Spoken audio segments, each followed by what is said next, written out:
குற்றவாளிகள் அவர்களுக்கு இந்த வழக்கில் ஒரு மொத்தமான ஆயுள் தண்டனை இல்லாமல் அந்த 9 குற்றவாளிகளுக்குமான பிரிக்கப்பட்டு ஆயுள் தண்டனை விதிக்கப்பட்டிருக்கிறது. அந்த ஆயுள் தண்டனை விதிக்கப்பட்டதை இப்போது பார்க்கலாம். இதில் A1 குற்றவாளி சபரிராஜனுக்கு 4 ஆயுள் தண்டனை. ஒரு ஆயுள் தண்டனை என்றால் 14 ஆண்டுகள் சிறையில் இருக்க வேண்டும். அவர்களுக்கு சாதுமுறை ஆயுள் தண்டனை என்பதால் 4 ஆயுள் தண்டனை. திருநாவுக்கரசுக்கு 5 ஆயுள் தண்டனை விதிக்கப்பட்டிருக்கிறது.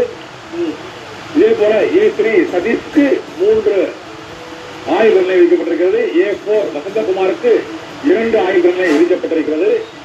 A5 குற்றவாளி மணிவண்ணனுக்கு 5 ஆயுள் தண்டனை. அதே போல A2 திருநாவுக்கரசுக்கும் 5 ஆயுள் தண்டனை விதிக்கப்பட்டிருக்கிறது. A6 பாபுவுக்கு 1 ஆயுள் தண்டனை விதிக்கப்பட்டிருக்கிறது.